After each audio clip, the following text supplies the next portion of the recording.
What's up? Welcome back to another awesome episode of the Lifeonaire Show podcast. I'm your host, Jason Wojo, with my co-host, Polish Peter. Bro, we got a cool topic today, man. We're going to talk about this paradox of freedom, man. Paradox of freedom. What are you talking about? Paradox of freedom. Very alluring, curiosity-based headline we have for this episode, man. So it's a paradox, man. I don't know about you, but I've seen people... everybody says they want to be free and be able to have choices and autonomy, and they want to call the shots, be their own boss, run their calendar in their life. They would the division. Yeah. Yep. But it's interesting because there's a few things that I see people sabotage themselves with when it comes to pursuing freedom, right? So people say they want freedom, but there's other side of freedom, let's call it the flip side of freedom that, I think is one of the reasons why we see so few people that are experiencing freedom. And that is to say that I think freedom is uncomfortable for people, and, having the ability to do what you want when you want, there's some kind of fears behind that, man. That I think hold people back and self-sabotage in a way that just keeps them chasing their own tail. For instance, if you were to ask somebody why they work so much, they might say they're trying to become free. But if that's the case, they're kind of, it's ironic because they're working harder than ever to achieve that freedom. Yeah. Yeah. I mean, I see this often when it comes to coaching students, and we sometimes get them into Lifeonaire. And the thing is, when we have those 2-day Get Life Getaways, we people put down their visions, what they want in life. And we sometimes ask them, why do you want that, And they put down some really pretty amazing things that they want in life. And then when it comes to actually executing, because think about it this way, it's, it's not just a wish list that you go and all of a sudden, if you want a Lambo or whatever that you want in life, it's just magically going to show up in your driveway. Unless you win the lottery, you're going to have to put some work into it. So now the question becomes, why do people have a hard time going after those visions elements? And maybe they get to a certain point, and then all of a sudden they fall down, or they retract, or, they go 2 steps forward, 3 steps back, kind of a thing. And we have these expressions that I hear quite often, so what is it? And I think, the part of that, one of those self-sabotage fears is the unknown. Because think about it this way. Some of these people have not been in that new place. So it feels uncertain, feels like, what am I going to do if this happens? So if there's a real estate investor and he's looking to buy his first house and he never picked up a house for $200,000-$300,000, it can seem kind of scary. And I'm like, how am I going to do this house? There's a loan, or there is a debt on it. And now a whole bunch of different conversations starts going through their head. And what if this happens? What if that happens? The what if kind of comes through it, right? So all these different questions start to go through their mind, and they quote unquote self-sabotage from taking the next step because that fear is stopping. And then ironically, that next step is the next breakthrough point to their next level, kind of to the next thing in their business. Well, I think if you really simplify it to its essence, I think that people value certainty more than they value freedom.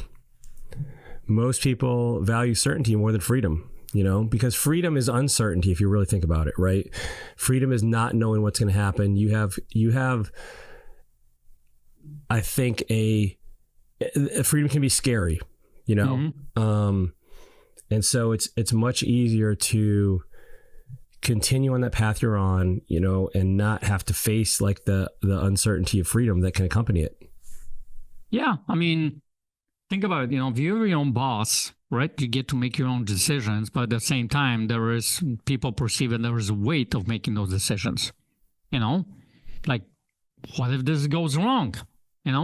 What if, business falls apart? What if I make this deal and then I'm losing money on it, right? And those kinds of questions, there is that uncertainty of it. And sometimes, like you said, that certainty will keep you in that false kind of, I don't know what you want to call it, that gets you in that box. so to speak, right?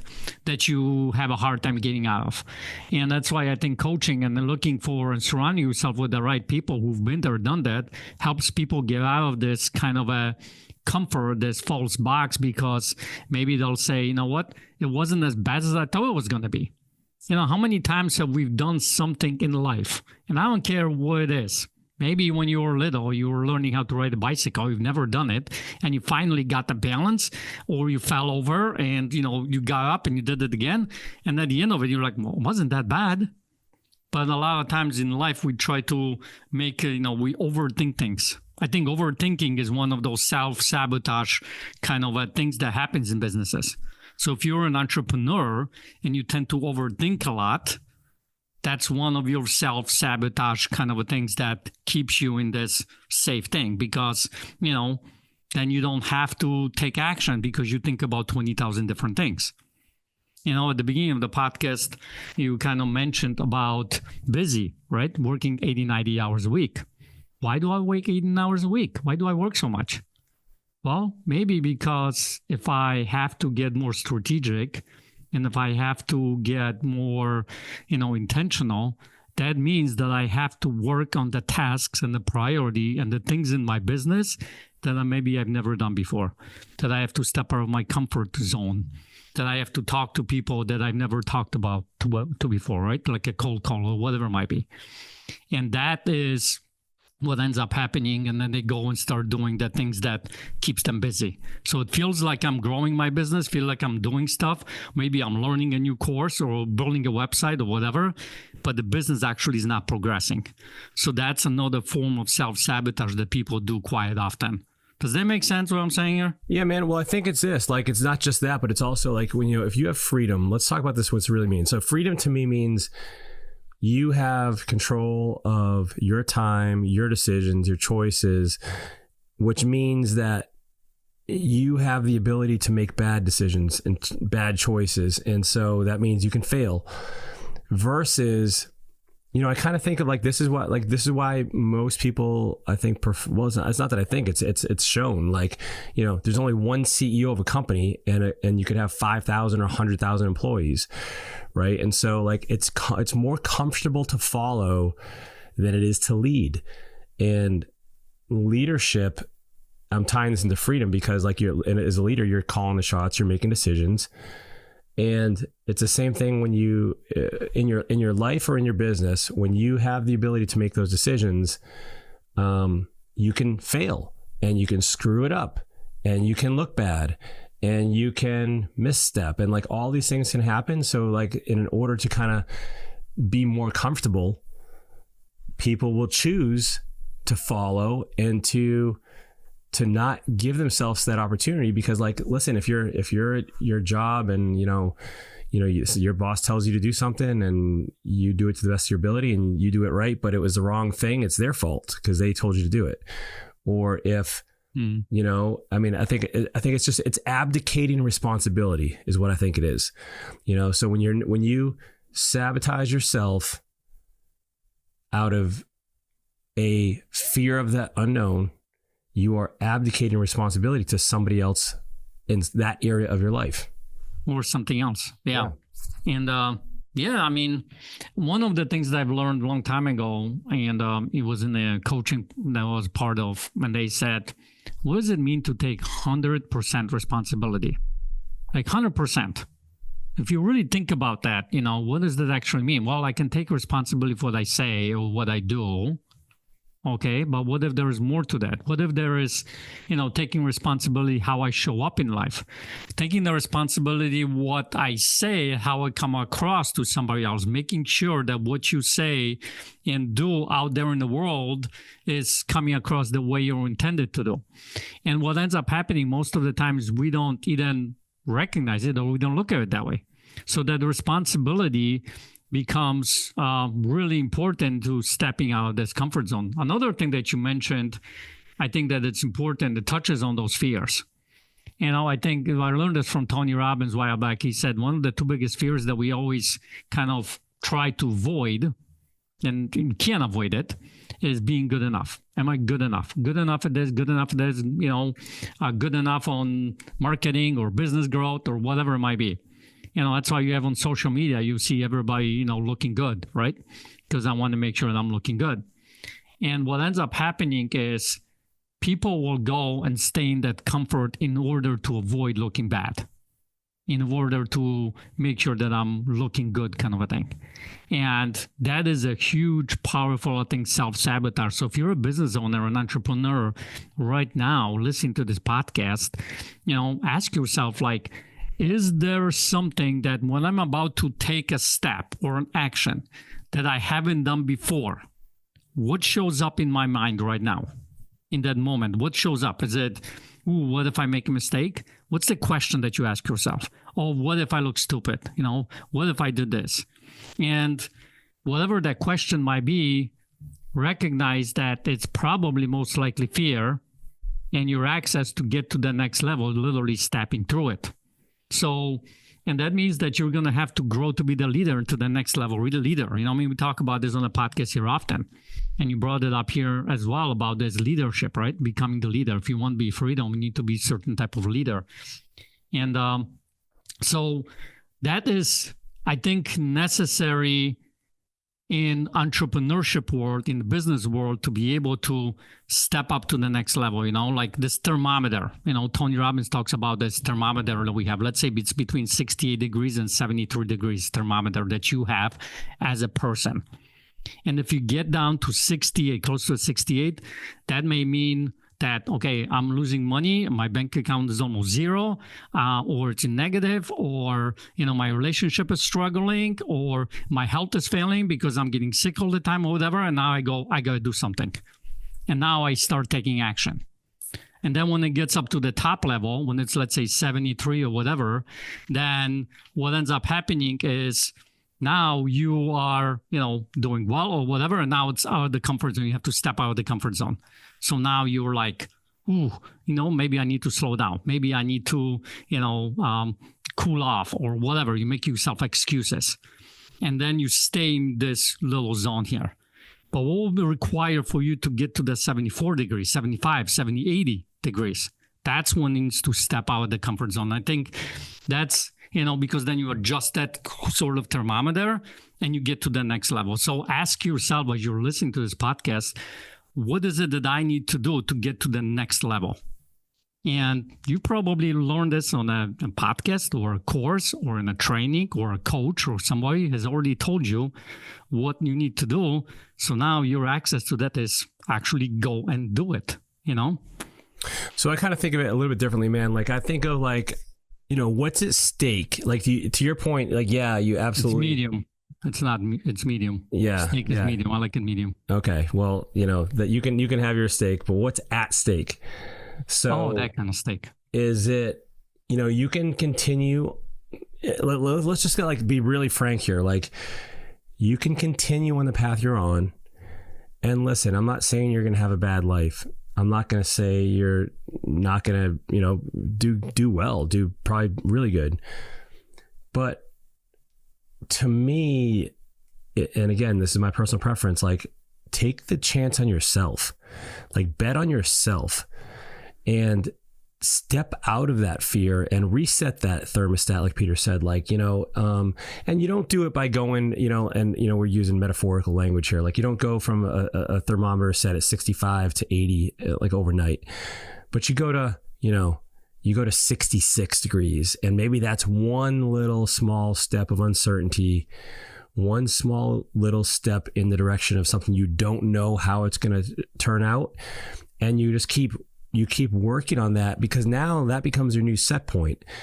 And then, like, listen, like, when I think of like, like leadership, like, I think there's a big correlation between leadership and freedom. But I didn't just being CEO of Lifeonaire isn't my first job as a leader, right? So like I was president of our Toastmasters group. I was the president of the National Speakers Association in the Carolinas chapter. I was a head teaching assistant. And before that, I was a regular teaching assistant. And before that, like you go back and you build, and it takes time. and it takes being uncomfortable. But when you really look at like what's at stake, I think you gotta, you have plan A, which is like kind of like just play by the rules and color in the lines, or plan B, yeah, I'm gonna fail a whole bunch, I'm gonna fall off my bike a bunch, I'm gonna bust up my like, you know, my nose and like get skinned elbows. But but at the end of that, I feel like it's a much more rewarding, much more fulfilling journey to be able to embrace that part of destiny that you were responsible for through your own actions versus allowing somebody else to kind of like drag you along with their dreams. Like, and I've seen this before, like this isn't mine, but it says like, you know, you can either help somebody build their dreams or you can build your own. Right. And to me, you know, and, you know, I do get this is veering off on a little bit of a tangent, but like, I do think anybody can be an entrepreneur, but you got to want to be, and you got to do the things that entrepreneurs have to do. You got to be willing to do what some other people are not willing to do. You got to be willing to be uncomfortable. Like if you want to ever have freedom, you have to learn to be uncomfortable. It's just, there's no way around it. And with that freedom comes a lot of weird stuff that you never would have thought of as well. Like, you know, like sometimes people stay busy for all kinds of like, you know, reasons that you'd never suspect on the surface. Like they don't want to deal with something maybe that happened to them a long time ago, or a traumatic past, or, you know, feelings like you said before of worthiness. Like really, like if I'm not working all the time, then, you know, am I a waste of my talents and a disappointment to my family? Like, and so there's a lot of stuff that goes in there, but it all comes down to like really, like, you know, zooming in on that and figuring out what is it that's kind of keeping you stuck, and then just making the decision. Like I'm very much you know, hey, you can make a decision in a moment, like truly in a moment. I attended a Dave Ramsey event once, man. I went to his Entre Leadership training, and he was talking about people like, what, I can't do that. He's like, yes, you can. He's like, you just decide. He's like, and he just snapped his fingers like, you just decide, you're going to do it. And that's it. He's like, and he just said I don't have a lot of, you know, patience for people that kind of like, just like dilly dallying around. Like, just decide you're going to do it, and just do it. Yeah. I heard Jim Rohn once say, oh, you're not a tree, move. Yeah. Right. Like, hello. All right. So let me ask you this. When it comes to this particular conversation, there's maybe like a breakthrough kind of a moment or whatever. One thing, I know it's kind of off the cuff here, but what did you get in your own journey in this entrepreneurship business kind of a thing that helped you? Like, what's that thing that got you out of that, you know, zone, this comfort? And yeah, dude. So you guys who are listening, you might know this. I have 15 years of school. And I'm not talking, this isn't high school, okay? This isn't like grammar school. This is like 15 years of college onward.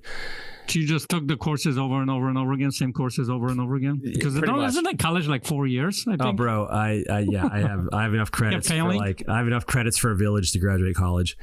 And so, but dude, it was honestly a conversation with my coach. I remember I was saying like, man, am I just crazy for like, cause I had my job, secure job, good paying job. And I'm like, man, like, am I just crazy for like even considering not doing this? Cause everybody else seems to be happy on this path. He's like, you know what? Mm-hmm. He's like, I think it's crazy is continuing to do something that you're not passionate about because you spent 15 years in school to do it. And I'm like, dang, man, you're right. And so I realized like I could either continue what I'm doing, which I already knew. Like, listen, all of us know, like Peter and I don't need to tell you whether something's working for you or not. You know, deep down, like, is this working for me? Is this what I really want or not? And it's just like, maybe it's this episode by itself, actually, that's just going to give you that little nudge, just give you a little nudge to like push you over the edge to do what you really want to do. Because like, listen, like, and I know I'm being like, I'm like, listen, dude, I just had a birthday last week. So yeah, you just started collecting Social Security, didn't you? Pretty much. I'm almost there. So I've just become so much more direct, I guess, maybe, and sometimes the way I speak, that I just see what's important, at least from my perspective. Please don't take this as universal, but